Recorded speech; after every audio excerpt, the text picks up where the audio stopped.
So na tuikan program thir tu te in zawai na lisua Krista mingin chibai kan buk chewa tunhuna hianin pathiana cholna kan lo nei le ngei na turin atop thleng min lo telpui le turin kan han som chewa lom na tlang ti hlamangin voin chu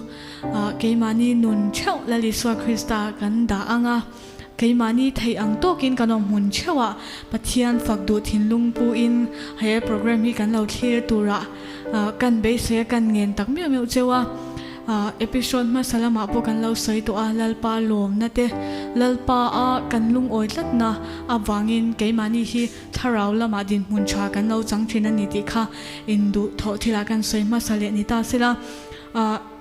mishing te hianin harsa kan ti ber chu pathian rem ruata lung oi hi pathian rem ruata amen lo pe khi harsa kan ti le ing ka sha mishing nun tamzok pathian omring lo te po ei keima to ka hian ka chut ve china pathian omring lo chalai kan mi zo pui te apo chalai te singa kanom to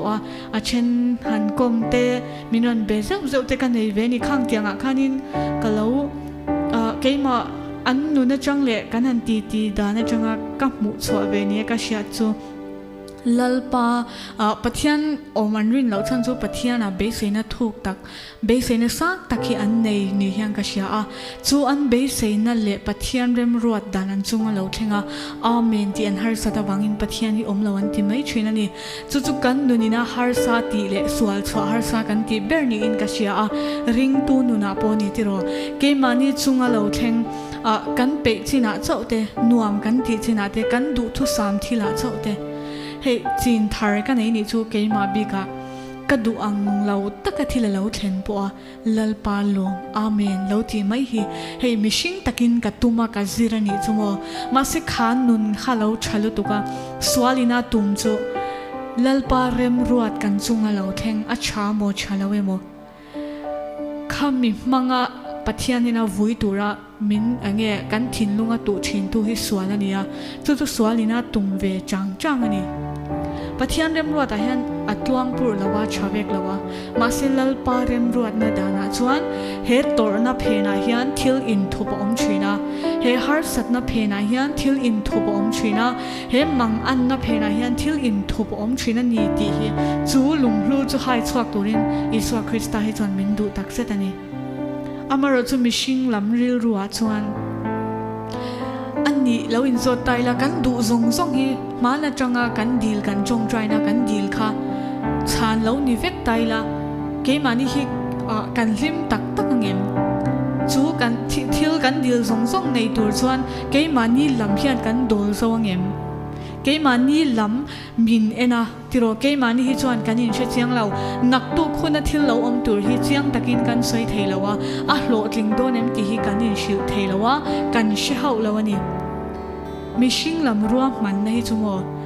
lalpa tel lo chuan engma lo mai ni chu wangin nak tu khun ten kan nakin hun she chiang tu hi chuan kan chat lo dan inge kan chat pui na tura tan hian engki pai hi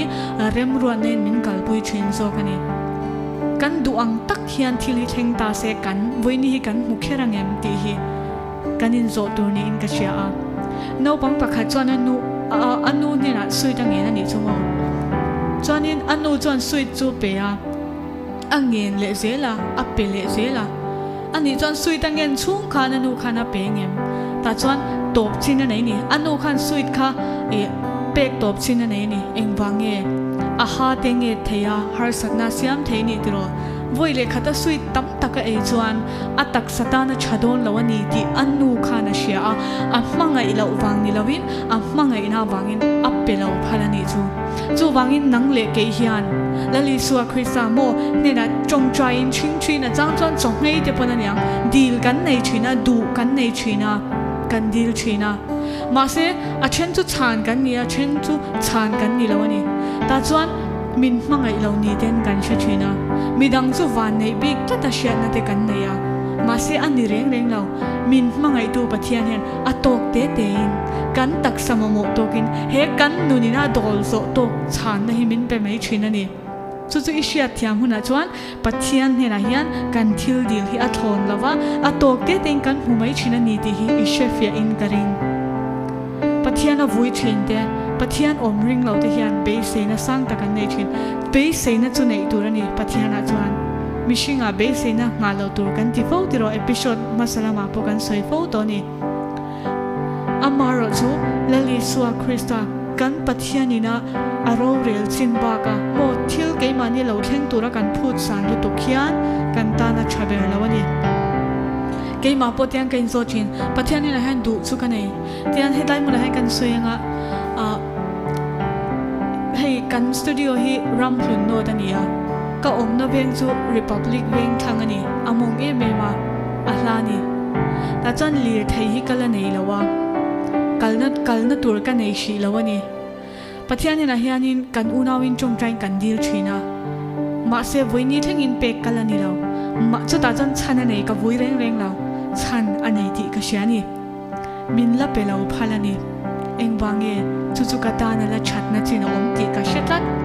ani chuan I rong bol kania tiro cholna tui kan program te post shoot tur kania na tinge lalpa kamamo tak chu ka nei theilo ti ila vui tai la a om ani tiro mishina chuan ma se ka vui don lo a chan chu pathian chuan rem ruat na fel takaneya ka du zong zong hi anei ve kani ma se chung zong zong chu nei tur chuan chang turin a do thleng zok a siam rem mai thinani pathianin ka du a in kamamo asia a kariruina cha kalau ti ve te kalau du ve satya te hi lalpa rem ruat na dana chuan ka hmalu ka enge ka ta na thatlo na tur om thei thil te kha alla hai kianga alla ti kiang thin hi lo nia chu wangin inuna du ineya du kan neya mamo kan neya lalpa chana lo thleng mai lo chan ro bui ta kan nei china ni ti siala lom na tang lali so Krista ni na lom thei reng nun nei turin le amma ni na leng dun nei nun nei tur chuan lali so Krista hi enkima mo idon suna inga peya ido thei amma hian do theina inei angai ni ti hi boinia hen atharin ilo sha thar le donia lom na tang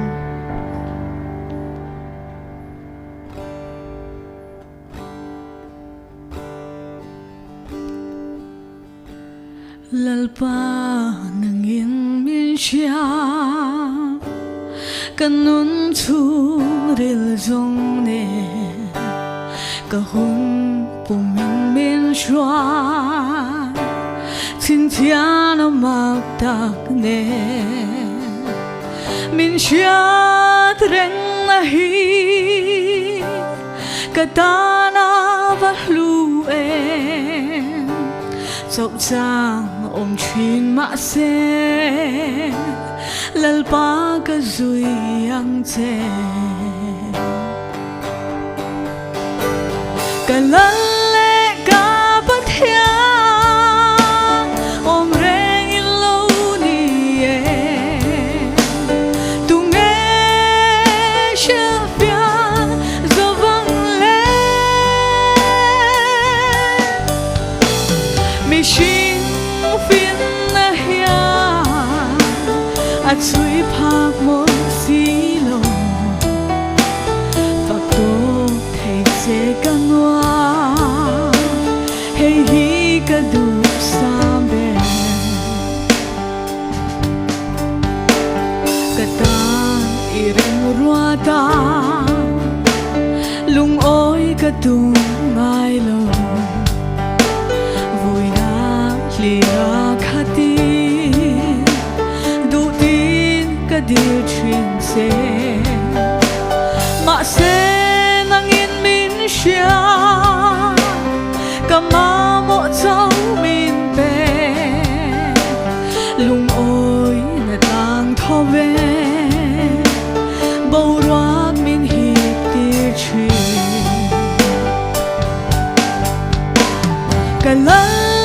ka pathia om reng in lo ni e tu nghe she pia zo vang le mi shin phiền na hia a chui phak mo si lo phak to thei se kan wa hey hi ka du sam me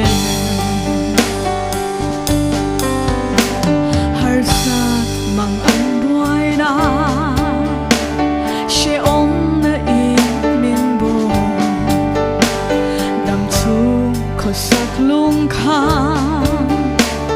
vang in cả ruộng phâu trì lung mai cả ôm mi lal văn min ngay tua trì cha na ruộng ma chẳng nghi lom na ta nga min lon ti cả lal le cả bất hiền ôm reng in lâu ni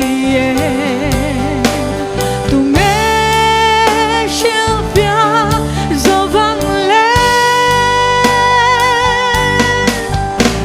mi xin pin na hiền chui phác một xí lô phật tô thầy sẽ căn hoa hay hi cả đủ xa mẹ har sat na mang an na buai na chung zong zong alo then lai po a lali swa Krista a in ngat la chin nun nei turin thei top lo chwa la he chol na tui kam program kal tang hian lalpa chol nei lo nei nge hi kan du tak zet zeta headline achang hina hian katan irem ruata lung oi katung ngai lo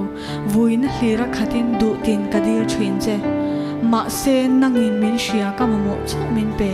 lung oi na tlang thoveng borak min hip tir thina tia headline chang ni na hi nang ma lo seng lut la tiro lali suwa Krista hianin idu chu pe che idu a kan ma mo ni ti po kan sha lo theng hianin pathian hian min pe ni zokin o boinia hian mitam takin oxygen te to tak takin an le ni tirodam doi ina te han ngai to la boinia tununa he program ilo en thei ringot te a thona boruak thiang lim idu to ka hi blu thei te kha lalpa mal somna idil lo chana chu ni idil lo mal somna chu ni ti shala lom zel nun nei turin voinia hian kan du sakna kan han lan tak mek meu chu ni pathian ro pui bero se kan lo me